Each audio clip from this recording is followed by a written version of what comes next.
നമസ്കാരം, എൻ്റെ പേര് Smitha Haridas. Higher secondary school അധ്യാപികയാണ്. +1, +2 ഫിസിക്സ് ക്ലാസ്സുകളാണ് ഈ ചാനലിൽ നൽകിക്കൊണ്ടിരിക്കുന്നത്. ഇന്നത്തെ ക്ലാസ്സിൽ +2 ഫിസിക്സിലെ first chapter electric charges and ഫീൽഡ്സിൻ്റെ ഫോക്കസ് ഏരിയ ടോപ്പിക്സ് വിശദമാക്കാമെന്ന് വിചാരിക്കുന്നു. നോട്ട്സ് തന്നിട്ട് എക്സ്പ്ലെയിൻ ചെയ്യുന്ന രീതിയിലാണ് എൻ്റെ ഓഡിയോ വിഷ്വൽ ക്ലാസ്സുകൾ. നോട്ട്സ് നന്നായി കാണുന്നതിന് വേണ്ടി വീഡിയോ ക്വാളിറ്റി 720 പിക്സൽ ആക്കിയിടണം. ഫുൾ സ്ക്രീൻ ആയി കാണാനും ശ്രദ്ധിക്കുക. ക്ലാസ് മനസ്സിലാവുന്നുണ്ടെങ്കിൽ ചാനൽ സബ്സ്ക്രൈബ് ചെയ്യണം. ഹയർ സെക്കൻഡറി സ്റ്റുഡൻസിന് വേണ്ടി ലിങ്ക് ഷെയർ ചെയ്യണം. ഇലക്ട്രിക് ചാർജസ് ആൻഡ് ഫീൽഡ്സിലെ focus areas: electric charges, Coulomb's law, electric field, electric lines of force, electric flux, electric dipole, Gauss's law, applications of Gauss's law, ഇതൊക്കെയാണ്. ഇനി നമുക്ക് ഒട്ടും സമയം കളയാതെ തന്നെ ക്ലാസ്സിലേക്ക് കടക്കാം. ഇലക്ട്രിക് ചാർജസ് ആൻഡ് ഫീൽഡ്സ് എന്ന ചാപ്റ്ററിലെ ഫോക്കസ് ഏരിയ ടോപ്പിക്സിൽ കഴിഞ്ഞ ക്ലാസ്സിൽ കണ്ടത് electric field and electric field lines ആണ്. Today let us start our discussion with electric flux. Electric flux is a measure of the electric field through a given surface or given area. തന്നിട്ടുള്ള ഏരിയയിലെ വ്യത്യസ്ത പോയിന്റുകളിൽ കൂടി cross ചെയ്യുന്ന field ലൈൻസിന്റെ relative number എടുക്കുന്നതിനെയാണ് electric flux എന്ന് പറയുന്നത്. ഇവിടെ ഒരു സർഫസ് കാണിച്ചിട്ടുണ്ട്. ഉദാഹരണത്തിന് ബുക്കിന്റെ സർഫസിന് പെർപെൻഡിക്കുലറായി ഇലക്ട്രിക് ഫീൽഡ് ഉണ്ടെന്ന് വിചാരിക്കുക. യൂണിഫോം ഇലക്ട്രിക് ഫീൽഡ് ആണ് കാണിച്ചിരിക്കുന്നത്. അതിന്റെ ഡിറക്ഷനും കാണിച്ചിട്ടുണ്ട്. ബുക്ക് സർഫസിലെ ഒരു ചെറിയ ഏരിയയാണ് ഡെൽറ്റ എസ്. ആ ഡെൽറ്റ എസ് ഏരിയയിൽ കൂടി ഇലക്ട്രിക് ഫീൽഡ് ലൈൻസ് എത്രയുണ്ട് എന്നതാണ് ഇലക്ട്രിക് ഫ്ലക്സ് ഡെൽറ്റ ഫൈ കൊണ്ട് ഉദ്ദേശിക്കുന്നത്. ചെറിയ ഏരിയ ഡെൽറ്റ എസിലെ ഇലക്ട്രിക് ഫ്ലക്സ്, അതിന്റെ വാല്യൂ ചെറുതായിരിക്കുമല്ലോ, അതാണ് ഡെൽറ്റ ഫൈ എന്നതുകൊണ്ട് ഉദ്ദേശിക്കുന്നത്. ഈ ഫ്ലക്സ് എന്ന് പറയുന്നത് ഒരു ലാറ്റിൻ പദമാണ്. അതിന്റെ അർത്ഥം ടു ഫ്ലോ എന്നാണ്. ഇലക്ട്രിക് ഫീൽഡ് വെക്റ്റർ ക്വാണ്ടിറ്റി ആണെന്ന് നമുക്ക് അറിയാവുന്നതാണ്. ഈ ഡെൽറ്റ എസ് എന്ന് പറയുന്നത് ഏരിയ വെക്ടറാണ്. അപ്പൊ ഇലക്ട്രിക് ഫീൽഡും വെക്ടറാണ്. ഡെൽറ്റ എസ് എന്നത് ഏരിയ വെക്ടറാണ്. രണ്ടും വെക്ടേഴ്സ് ആണ്. ഇലക്ട്രിക് ഫീൽഡിന്റെയും ഏരിയ വെക്ടറിന്റെയും ഡോട്ട് പ്രോഡക്റ്റ് അഥവാ സ്കെയിലർ പ്രോഡക്റ്റ് എടുത്താൽ കിട്ടുന്നത് ആ ഏരിയ ഡെൽറ്റ എസിൽ കൂടിയുള്ള ഇലക്ട്രിക് ഫീൽഡ് ലൈൻസിന്റെ എണ്ണം അഥവാ ഇലക്ട്രിക് ഫ്ലക്സ് ഡെൽറ്റ ഫൈ ആയിരിക്കും. എത്രത്തോളം ഇലക്ട്രിക് ഫീൽഡ് ലൈൻസ് ആ ഏരിയയിൽ കൂടി കടന്നു പോകുന്നുണ്ട് എന്നുള്ളതിന്റെ റിലേറ്റീവ് നമ്പർ ആണ് ഇലക്ട്രിക് ഫ്ലക്സ് ഡെൽറ്റ ഫൈ തരുന്നത്. ഓക്കെ, ഡോട്ട് പ്രോഡക്റ്റ് എന്താണെന്ന് അറിയാലോ. അത് ഡിഫൈൻ ചെയ്യുന്നത് എങ്ങനെയാണ്? Vector A dot vector B equal to A B cos theta, where A is magnitude of vector A, B is magnitude of vector B, and theta is the angle between vector A and vector B. നമ്മുടെ ഇവിടുത്തെ കേസില് vector E dot vector delta S equal to E delta S cos theta. Okay, theta എന്നത് എന്താണ്?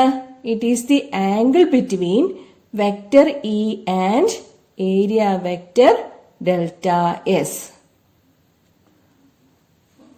എന്തിനാണ് cosine value എടുക്കുന്നത്? Scalar value ആണ് flux എന്ന് മനസ്സിലാക്കാവുന്നതാണ്. സ്കെയിലർ പ്രോഡക്റ്റ് അല്ലേ vector E dot vector D S എന്ന് പറയുന്നത്. അപ്പോ റിസൾട്ട് എന്ന് പറയുന്നത് ഒരു സ്കെയിലർ വാല്യൂ ആണ്. ഈ സ്കെയിലർ വാല്യൂ ആയിട്ടുള്ള ഫ്ലക്സിന്റെ മാക്സിമവും മിനിമവും കിട്ടുന്നതിന് വേണ്ടിയിട്ടാണ് ഈ കൊസൈൻ വാല്യൂ എടുക്കുന്നത്. When electric field lines are perpendicular to the plane. ഇവിടെ കാണിച്ചിരിക്കുന്നത് പോലെ then maximum lines will pass through the plane. ആ കേസിൽ തീറ്റയുടെ വാല്യൂ എത്രയായിരിക്കും? തീറ്റ here is 0 degree. Cos 0 equal to 1. The value is maximum. ഇനി ആ പൊസിഷനിൽ നിന്നുകൊണ്ട് turn the plane such that the angle theta increases. തീറ്റ കൂടുന്ന രീതിയിൽ പ്ലെയിനെ നമ്മൾ ടേൺ ചെയ്യുക. ടേൺ ചെയ്ത് തീറ്റ 90 ഡിഗ്രി ആകുമ്പോൾ എന്താണ് കാണാൻ പറ്റുന്നത്? Surface is parallel to the electric field എന്ന് കാണാൻ പറ്റും. അങ്ങനെ ആകുമ്പോൾ കോസ് 90 ഈക്വൽ ടു 0 ആയിരിക്കും വരിക. ഫ്ലക്സിന്റെ വാല്യൂ മിനിമം ആയിരിക്കും. ഓക്കെ, ഡോട്ട് പ്രോഡക്റ്റിന്റെ വാല്യൂ സ്കെയിലർ ആണെന്ന് നമുക്ക് ക്ലിയർ ആണ്. ഓക്കെ, നമ്മുടെ ഫ്ലക്സ് എന്ന് പറയുന്നതും ഒരു സ്കെയിലർ ക്വാണ്ടിറ്റി ആണ്. ഇലക്ട്രിക് ഫീൽഡിന്റെ യൂണിറ്റ് എന്താണെന്ന് നോക്കാം. ഇലക്ട്രിക് ഫീൽഡിന്റെ യൂണിറ്റ് ന്യൂട്ടൺ പെർ കൂളോം ആണ്. ഏരിയയുടെ യൂണിറ്റ് എന്താ? സ്ക്വയർ മീറ്റർ അല്ലേ? അപ്പോ ഇലക്ട്രിക് ഫ്ലക്സിന്റെ യൂണിറ്റ് എന്തായിരിക്കും? Newton per coulomb metre square ആയിരിക്കും അല്ലെ? Newton per coulomb metre square ആയിരിക്കും നമ്മുടെ ഫ്ലക്സിന്റെ യൂണിറ്റ് വരുന്നത്. കഴിഞ്ഞ ക്ലാസ്സിൽ ഇലക്ട്രിക് ഫീൽഡിന്റെ ഡയമെൻഷൻ പറഞ്ഞതാണ്. ഇലക്ട്രിക് ഫീൽഡിന്റെ ഡയമെൻഷൻ യൂണിറ്റിൽ നിന്ന് പറയാൻ പറ്റും. എന്തായിരിക്കും? mL(T⁻³ I⁻⁻1). ഡൗട്ട് ഉള്ളവര് കഴിഞ്ഞ ക്ലാസ് ഒന്ന് റെഫർ ചെയ്യണേ. ഫ്ലക്സിന്റെ ഡയമെൻഷൻ എന്താണ് വരുന്നത്? ഈ വാല്യൂവിനെ, ഇപ്പൊ കിട്ടിയ വാല്യൂവിനെ L² കൊണ്ട് മൾട്ടിപ്ലൈ ചെയ്താൽ മതി. Newton per coulomb into square metre അല്ലേ? അപ്പോ ഈ ഡയമെൻഷനെ നമ്മൾ L² കൊണ്ട് മൾട്ടിപ്ലൈ ചെയ്താൽ മതിയായിരിക്കും. അങ്ങനെയാണെങ്കിൽ ഫ്ലക്സിന്റെ ഡയമെൻഷൻ കിട്ടുക mL³ T⁻³ I⁻⁻1 എന്നായിരിക്കും. ഓക്കെ, ഒരു സർഫസിൽ കൂടിയുള്ള ടോട്ടൽ ഫ്ലക്സ് കാണാൻ എലിമെന്റൽ ഏരിയകളിലൂടെയുള്ള ഫ്ലക്സുകൾ മൊത്തത്തിൽ കൂട്ടിയെടുക്കേണ്ടതായിട്ടുണ്ട്. നമ്മളൊരു ചെറിയ ഏരിയ ΔS മാത്രമേ എടുത്തുള്ളൂ. ടോട്ടൽ ഫ്ലക്സ് കാണാനാണെങ്കിൽ എലിമെന്റൽ ഏരിയകളിൽ മൊത്തമുള്ള flux എടുക്കേണ്ടതായിട്ടുണ്ട്.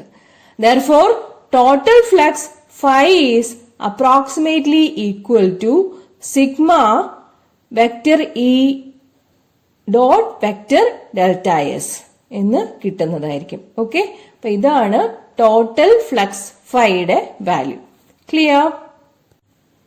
Electric charges and fields എന്ന 1ാം അധ്യായത്തിലെ വളരെ പ്രധാനപ്പെട്ടൊരു ഫോക്കസ് ഏരിയയാണ് ഗൗസസ് ലോ. ഒരു വോളിയം ഉൾക്കൊള്ളുന്ന സർഫസിൽ കൂടിയുള്ള ഇലക്ട്രിക് ഫ്ലക്സ് എത്രയായിരിക്കും? സിമെട്രിക് ആയിട്ട് ഒരു ചാർജ് ഡിസ്ട്രിബ്യൂഷൻ പരിഗണിച്ചാൽ അത് കാരണമുള്ള ഇലക്ട്രിക് ഫീൽഡ് എങ്ങനെ കണ്ടുപിടിക്കാം? ഇതിനൊക്കെയുള്ള ഉത്തരമാണ് ഗൗസസ് ലോ തരുന്നത്. The statement of Gauss's law is as follows.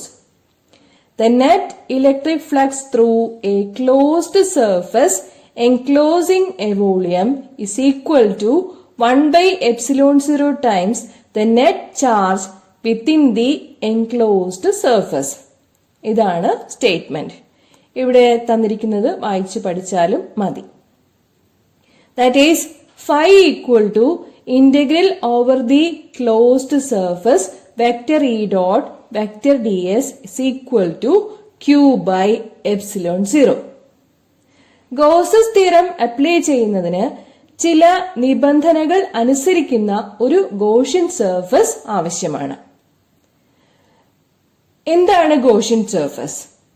Gaussian surface is an imaginary surface through which the flux of the electric field is calculated.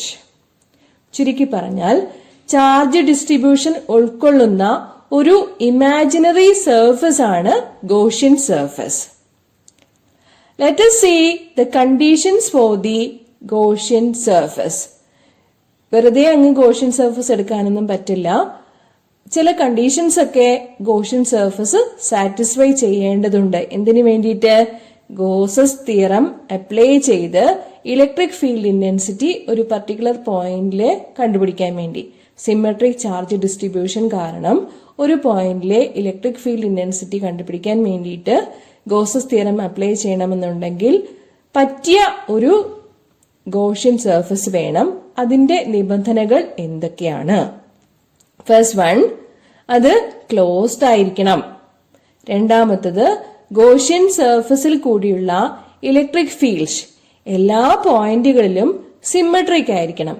ഏത് പോയിന്റ് ആണോ എടുക്കുന്നത് ആ പോയിന്റിൽ കൂടിയുള്ള എല്ലായിടത്തും സെയിം ഡിസ്റ്റൻസ് വരുന്ന എല്ലായിടത്തും കൂടിയുള്ള ഇലക്ട്രിക് ഫീൽഡ് എന്ന് പറയുന്നത് സിമെട്രിക് ആയിരിക്കണം. മൂന്നാമത്തെ പോയിന്റ്, എല്ലാ പോയിന്റുകളിലും തീറ്റയ്ക്ക് സിമെട്രി ഉണ്ടായിരിക്കണം. അപ്പൊ സിമെട്രി എന്നുള്ളത് വളരെ ഇമ്പോർട്ടന്റ് ആയിട്ടുള്ള ഒരു പോയിന്റ് ആണ് യൂണിഫോം ചാർജ് ഡിസ്ട്രിബ്യൂഷനെ സംബന്ധിച്ചിടത്തോളം. നാലാമത്തെ പോയിന്റ് എന്ന് പറഞ്ഞാൽ ഗോഷ്യൻ സർഫസ് എന്നത് ഒന്നോ അതിലധികമോ സർഫസുകളുടെ കോമ്പിനേഷൻ ആകാം. അപ്പോൾ ഒന്നോ അതിലധികമോ സർഫസുകളുടെ കോമ്പിനേഷൻ ആയിട്ട് വരുന്ന ഒരു ഗോഷ്യൻ സർഫസ് എടുത്തുകൊണ്ട് നമുക്ക് ഗോസസ് തിയറം അപ്ലൈ ചെയ്ത് ഇലക്ട്രിക് ഫീൽഡ് ഇന്റൻസിറ്റി എങ്ങനെ കണ്ടുപിടിക്കാം എന്നുള്ളതാണ് തുടർന്ന് കാണാൻ പോകുന്നത്. ക്ലിയർ? ഇനി നമുക്ക് ഗോസസ് ലോയുടെ പ്രൂഫ് നോക്കാം. O എന്ന പോയിന്റിൽ ഒരു പോയിന്റ് ചാർജ് പ്ലസ് ക്യൂ വെച്ചിരിക്കുകയാണ്. പ്ലസ് ക്യൂ പോയിന്റ് ചാർജിൽ നിന്നും സ്മോൾ ആർ അകലത്തിലുള്ള ഒരു പോയിന്റ് ആണ് പി എന്നത്. പി എന്ന പോയിന്റിലെ ഇലക്ട്രിക് ഫീൽഡ് ഇന്റൻസിറ്റി കാണുന്നതിന് വേണ്ടി നമുക്ക് നേരത്തെ പറഞ്ഞ നിബന്ധനകൾ അനുസരിക്കുന്ന ഒരു ഗോഷ്യൻ സർഫസ് കണ്ടുപിടിക്കാം. പി എന്ന പോയിന്റിലെ ഇലക്ട്രിക് ഫ്ലക്സ് കാണുന്നതിന് വേണ്ടിയിട്ട്.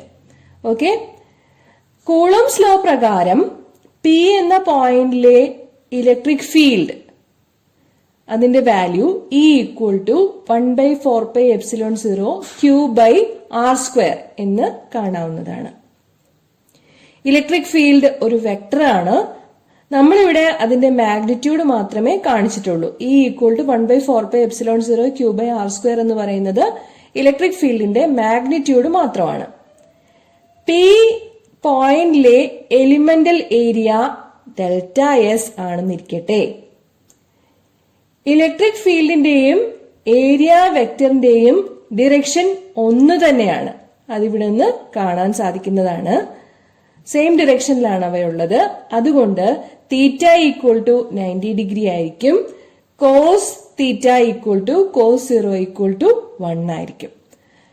Then delta phi = E into delta S = 1/4πε0 Q/r² into delta S. Gaussian സർഫസിന്റെ മൊത്തം ഏരിയ എടുക്കുമ്പോഴാണ് ടോട്ടൽ ഫ്ലക്സ് കിട്ടുന്നത്. ഇവിടുത്തെ റേഡിയസ് സ്മോൾ ആർ ആയതുകൊണ്ട് സ്പെറിക്കൽ ഗോഷ്യൻ സർഫസിന്റെ ഏരിയ എന്തായിരിക്കും? 4πr² ആയിരിക്കും. അങ്ങനെ വരുമ്പോൾ total area is sigma delta S. Sigma notation കൊടുത്തിരിക്കുന്നത് ശ്രദ്ധിക്കുക. Total area sigma delta S. Then we have total flux phi = sigma delta phi = 1/4πε0 Q/r² into sigma delta S. Sigma delta എസിന്റെ value കൊടുക്കണം. അപ്പോ ഫൈയുടെ value കിട്ടുന്നത് 1/4πε0 Q/r² into 4πr². 4πr² gets cancelled. Then phi = Q/ε0. അപ്പോൾ സ്റ്റേറ്റ്മെന്റിന്റെ RHS ആയി കഴിഞ്ഞു. phi equal to q by epsilon 0. Gauss's law apply ചെയ്യുന്നതിന് LHSല് ഇലക്ട്രിക് ഫീൽഡിന്റെയും ഏരിയയുടെയും മൊത്തത്തിലുള്ള ഡോട്ട് പ്രോഡക്റ്റ് അഥവാ സ്കെയിലർ പ്രോഡക്റ്റ് എടുക്കണം. RHSൽ അറിയാനുള്ളത് ടോട്ടൽ എൻക്ലോസ്ഡ് ചാർജ് Q എത്രയാണെന്നുള്ളതാണ്. Q by epsilon 0 അല്ലേ RHSൽ വരുന്നത്, അതിൽ Q എത്രയാണെന്നുള്ളത് അറിയണം. ഇത് രണ്ടും കിട്ടിക്കഴിഞ്ഞാൽ ഒരു പർട്ടിക്കുലർ പോയിന്റിലെ ഇലക്ട്രിക് ഫീൽഡ് ഇന്റൻസിറ്റി എത്രയാണെന്നുള്ളത് കണ്ടുപിടിക്കാനാവും. അപ്പോ അങ്ങനെ ഗോസസ് ലോ അപ്ലൈ ചെയ്യാൻ സാധിക്കും. Let us see the first application of Gauss's law. നമുക്ക് ഒരു long straight uniformly charged wire കാരണമുള്ള ഇലക്ട്രിക് ഫീൽഡ് ഇന്റൻസിറ്റി കണ്ടുപിടിക്കണം. ഇൻഫിനിറ്റ്ലി ലോങ് ചാർജ്ഡ് വയർ ആകുമ്പോൾ ടോട്ടൽ ചാർജ് എത്രയാണെന്ന് പറയുന്നതിന് പകരം ചാർജ് പെർ യൂണിറ്റ് ലെങ്ത് ആണ് ഡിഫൈൻ ചെയ്യാറുള്ളത്. അതായത് linear charge density lambda. Okay, charge per unit metre length, ഒരു മീറ്റർ ലെങ്ത് എടുത്തു കഴിഞ്ഞാൽ അതിൽ കൂടിയുള്ള ചാർജ് എത്രയാണെന്നുള്ളതാണ് പറയുക. That is lambda equal to Q by L. ലാംഡയുടെ യൂണിറ്റ് കുളും പെർ മീറ്റർ ആയിരിക്കും. പി എന്ന പോയിന്റിലെ ഇലക്ട്രിക് ഫീൽഡ് ഇന്റൻസിറ്റി ആണ് നമുക്ക് കണ്ടുപിടിക്കാനുള്ളത്. ചാർജ് ഡിസ്ട്രിബ്യൂഷൻ സിമെട്രിക് ആണ്. അതായത് കണ്ടക്ടറിൽ നിന്നും റേഡിയലായി r അകലത്തിലുള്ള എല്ലാ പോയിന്റിലെയും ഇലക്ട്രിക് ഫീൽഡ് ഇന്റൻസിറ്റി ഒന്ന് തന്നെ ആയിരിക്കും. ക്ലിയർ ആണല്ലോ? ഇവിടെ നോക്കുമ്പോൾ വ്യക്തമാണെന്ന് വിചാരിക്കുന്നു. നമ്മൾ പറഞ്ഞ കണ്ടീഷൻസ് അനുസരിക്കുന്ന ഗോഷ്യൻ സർഫസ് എന്നത് r റേഡിയസും l നീളവുമുള്ള ഒരു സിലിണ്ടറായി എടുക്കാവുന്നതാണ്. സിലിണ്ടറിന് ഒരു കർവ്ഡ് ഫേസും മുകളിലും താഴെയുമായി രണ്ട് ഫ്ലാറ്റ് സർഫസസും ഉണ്ട്. ഫ്ലാറ്റ് സർഫസിൽ കൂടിയുള്ള ഇലക്ട്രിക് ഫീൽഡിന്റെയും നോർമൽ ഏരിയ വെക്ടറിന്റെയും ഇടയ്ക്കുള്ള ആംഗിൾ 90 ഡിഗ്രിയാണ്. ഇവിടെ നോക്കിക്കോളൂ, ആ 90 ഡിഗ്രി കാണിച്ചിരിക്കുന്നത് ക്ലിയർ അല്ലേ? അതുകൊണ്ട് flux phi equal to vector E dot vector delta S equal to E D S cos 90 equal to 0 ആണ്. അതായത് സ്ട്രെയിറ്റ് കണ്ടക്ടറിനെ സംബന്ധിച്ചിടത്തോളം ലെങ്ത്തിന്റെ എടുക്കുന്ന ആ ഡിറക്ഷനിൽ ഫ്ലക്സ് ഇല്ല. അവിടെ എന്താ വരുന്നത്? ഫ്ലക്സ് 0 ആയിരിക്കും. രണ്ട് ഫ്ലാറ്റ് സർഫസിൽ കൂടിയുള്ള ഫ്ലക്സ് എന്ന് പറയുന്നത് 0 ആയിരിക്കും.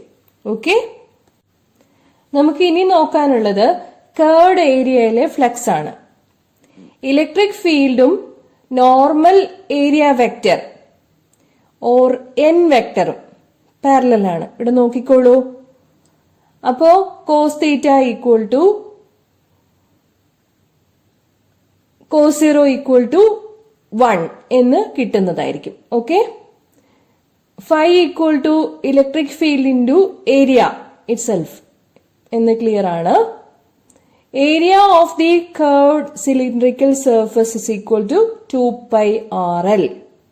അങ്ങനെ വരുമ്പോൾ ഗോസസ് തിയറത്തിന്റെ LHS phi equal to integral over the closed surface vector E dot vector D S equal to E into 2πRL എന്ന് കിട്ടുന്നതായിരിക്കും. ഇനി നമുക്ക് ഗോസസ് ലോയില് അപ്ലൈ ചെയ്യാം. LHSൽ വരുന്നത് ഇലക്ട്രിക് ഫീൽഡ് ഇൻറ്റു ഏരിയ ആണ്. എപ്പോഴായാലും അപ്ലൈ ചെയ്യുമ്പോഴേക്കും LHSൽ electric field into area, total ഏരിയയിൽ കൂടിയുള്ള ഇലക്ട്രിക് ഫീൽഡ് അതിന്റെ പ്രോഡക്റ്റ് എടുത്ത് കൊടുക്കണം. RHSൽ വരുന്നത് 1/ε0 ഇൻറ്റു Q ആണ്. Q equal to lambda L. Since lambda equal to Q by L നമ്മൾ നേരത്തെ പറഞ്ഞു. ഇനി സ്റ്റേറ്റ്മെന്റിലേക്ക് അപ്ലൈ ചെയ്ത് കൊടുക്കുക. അപ്പൊ എന്താ കിട്ടുക? E into 2πRL equal to lambda L by ε0. Therefore, E equal to 1 by 2 pi epsilon 0 lambda divided by R. Intensity of electric field is a vector quantity. നമ്മളിപ്പോൾ പറഞ്ഞത് സ്കെയിലർ ക്വാണ്ടിറ്റി ആയിട്ടാണ്. E equal to 1 by 2 pi epsilon 0 lambda by R. Vector ഫോമില് ആണ് എഴുതിയിരിക്കുന്നത് ഇവിടെ. Vector ഫോമില് പറയുമ്പോൾ vector E equal to 1 by 2 pi epsilon 0 lambda by R into n cap, where n cap is the radial unit vector. നമുക്ക് problem ചെയ്യാനുള്ള എളുപ്പത്തിന് വേണ്ടിയിട്ട് E equal to 1 by 4 pi epsilon 0 2 lambda by R എന്ന് കൊടുക്കാവുന്നതാണ്. 1 by 4 pi epsilon 0യുടെ numerical value 9 into 10 raised to 9 ആണ്. അറിയാവുന്നത് കൊണ്ട് പ്രോബ്ലത്തില് എളുപ്പത്തില് സബ്സ്റ്റിറ്റ്യൂട്ട് ചെയ്യാൻ വേണ്ടിയിട്ട് E equal to 1 by 4 pi epsilon 0 2 lambda by R എന്ന് കൊടുക്കാവുന്നതാണ്. Okay, the direction of the electric field is normal to the curved surface. I think the first application of Gauss's law is clear. ഇനി നമുക്ക് infinite plane sheet of charge കാരണമുള്ള electric field intensity കാണണം. ഇതാണ് second application. നമുക്ക് electric field intensity കണ്ടുപിടിക്കാനുള്ള പോയിന്റിലേക്കുള്ള ഡിസ്റ്റൻസിനെ അപേക്ഷിച്ച് ഷീറ്റിന്റെ നീളം വളരെ കൂടുതലാണെങ്കിൽ ആ ഷീറ്റിനെ നമുക്കൊരു ഇൻഫിനിറ്റ് ഷീറ്റ് എന്ന് പറയാം. ഫോർ എക്സാമ്പിൾ, ഇപ്പൊ ബോർഡ് എടുക്കുകയാണെങ്കിൽ ബോർഡിനൊരു 2 മീറ്റർ നീളമുണ്ടെന്ന് വിചാരിച്ചോളൂ. ഇലക്ട്രിക് ഫീൽഡ് ഇന്റൻസിറ്റി കണ്ടുപിടിക്കാനുള്ള പോയിന്റിലേക്ക് ബോർഡിൽ നിന്നുള്ള പെർപെൻഡിക്കുലർ ഡിസ്റ്റൻസ് 1 സെന്റിമീറ്റർ ഉള്ളെന്ന് വിചാരിച്ചോളൂ. ഈ 1 സെന്റിമീറ്ററിനെ അപേക്ഷിച്ച് നോക്കുമ്പോൾ 2 മീറ്റർ നീളമുള്ള ബോർഡ് എന്ന് പറയുന്നത് ഇൻഫിനിറ്റ് പ്ലെയിൻ ഷീറ്റ് ആയിട്ട് തന്നെ പരിഗണിക്കാവുന്നതാണ്. ഓക്കെ, അത്തരത്തിലുള്ള ഒരു ഇൻഫിനിറ്റ് ഷീറ്റിന്റെ ഒരു ഭാഗമാണ് ഇവിടെ കാണിച്ചിരിക്കുന്നത്. പി എന്ന പോയിന്റിലെ ഇലക്ട്രിക് ഇന്റൻസിറ്റി ആണ് കണ്ടുപിടിക്കാനുള്ളത്. നമുക്ക് എന്ത് വേണം? ഗോഷ്യൻ സർഫസ് വേണം. പി എന്ന പോയിന്റ് ഉൾക്കൊള്ളുന്ന രീതിയിൽ ഗോഷ്യൻ സർഫസ് പാരലപ്പിപ്പഡ് ആയിട്ടോ അല്ലെങ്കിൽ സിലിണ്ടറിക്കൽ ആയിട്ടോ പരിഗണിക്കാവുന്നതാണ്. ഇവിടെ കാണിച്ചിരിക്കുന്നത് പാരലപ്പിപ്പഡ് ആണ്. സിലിണ്ടറിക്കൽ ആയിട്ട് എടുത്താലും സെയിം റിസൾട്ട് തന്നെ ആപ്ലിക്കബിൾ ആണെന്ന് കാണാവുന്നതാണ്. ഇലക്ട്രിക് ഫീൽഡ് എപ്പോഴും റേഡിയലി ഔട്ട്വേർഡ്സ് ആണ്. റേഡിയൽ ആയതുകൊണ്ട് ഷീറ്റിന് സിമെട്രിക് ആയിട്ട് ഇവിടെ കാണിച്ചിരിക്കുന്ന 1 and 2 രണ്ട് പോയിന്റുകളിലെയും ഇലക്ട്രിക് ഇന്റൻസിറ്റി ഒന്ന് തന്നെയായിരിക്കും എന്ന് മനസ്സിലാക്കാൻ ബുദ്ധിമുട്ടൊന്നുമില്ല. അവിടുത്തെ എലിമെന്റൽ ഏരിയ ക്യാപിറ്റൽ എ ആണെന്നിരിക്കട്ടെ. 1 and 2 മാർക്ക് ചെയ്തിരിക്കുന്ന പോയിന്റുകളിലെ എലിമെന്റൽ ഏരിയ ക്യാപിറ്റൽ എ ആണെന്നിരിക്കട്ടെ. ഈ 2 ഏരിയകളിൽ കൂടിയുള്ള ഫ്ലക്സ് മാത്രം നമുക്ക് പരിഗണിച്ചാൽ മതിയാകും. ഓക്കെ, കാരണം ഗോഷ്യൻ സർഫസ് എടുക്കുന്ന പാരലപ്പിപ്പഡിന്റെ 4 വശങ്ങളിൽ, അതല്ലെങ്കിൽ സിലിണ്ടർ എടുക്കാന്ന് പറഞ്ഞു, സിലിണ്ടർ ആകുമ്പോൾ സിലിണ്ടറിന്റെ കേർഡ് റീജിയണിൽ കൂടിയുള്ള ഫ്ലക്സ് 0 ആയിരിക്കും. പാരലപ്പിപ്പഡിന്റെ 4 വശങ്ങളിൽ കൂടിയുള്ള ഫ്ലക്സ് 0 ആയിരിക്കും. അതുപോലെ തന്നെ സിലിണ്ടറിന്റെ എടുക്കുകയാണെങ്കിൽ സിലിണ്ടറിന്റെ കേർഡ് സർഫസിൽ കൂടിയുള്ള ഫ്ലക്സ് 0 ആയിരിക്കും. ഓക്കെ, അവിടെ വരുന്നത് തീറ്റ ഈക്വൽ ടു 90 ഡിഗ്രി ആണ്. ഇപ്പൊ കോസ് 90 എടുക്കുമ്പോൾ 0 എന്ന് വരുന്നതായിരിക്കും. 1 എന്നും 2 എന്നും കൊടുത്തിരിക്കുന്ന ഫ്ലാറ്റ് സർഫസുകൾ ഒരുമിച്ച് പരിഗണിക്കുമ്പോൾ നമുക്ക് ഇലക്ട്രിക് ഫീൽഡിന്റെ ഏരിയ എന്ന് വരുന്നത് 2EA എന്നാകും.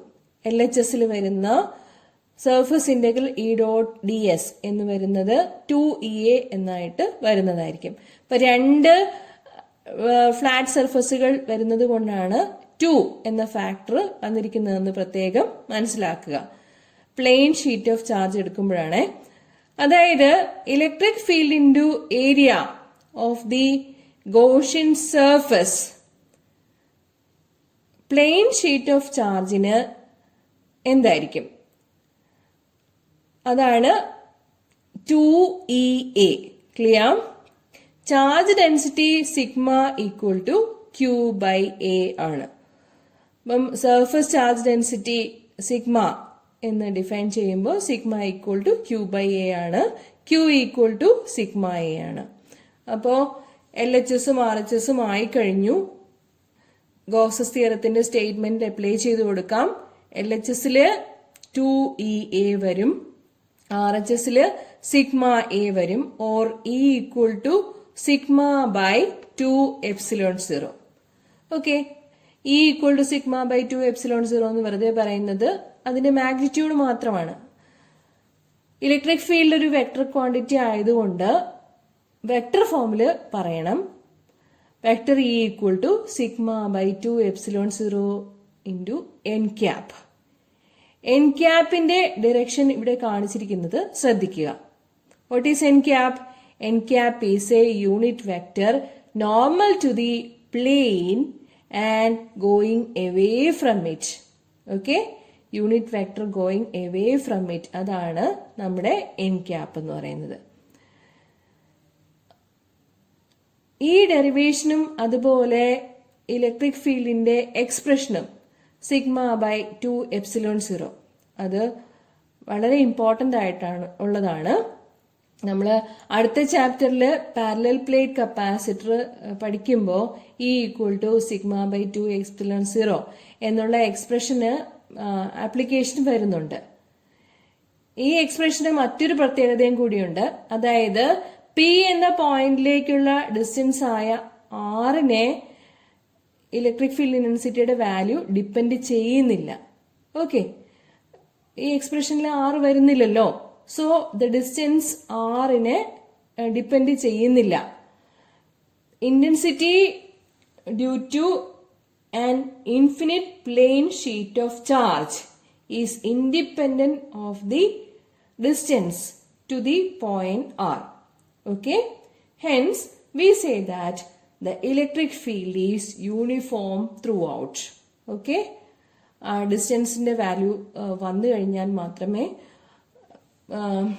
എന്താ പറയാ ഇലക്ട്രിക് ഫീൽഡ് ഇന്റൻസിറ്റിയുടെ വാല്യൂ ആറിനെ ഡിപ്പെൻഡ് ചെയ്യുന്നു എന്ന് പറയാൻ സാധിക്കുകയുള്ളൂ. ഇവിടെ പ്ലെയിൻ ഷീറ്റ് ഓഫ് ചാർജ് കാരണമുള്ള ഇലക്ട്രിക് ഫീൽഡ് ഇന്റൻസിറ്റി എന്ന് പറയുന്നത് യൂണിഫോം ത്രൂ ഔട്ട് ആയിരിക്കും. ഓക്കെ.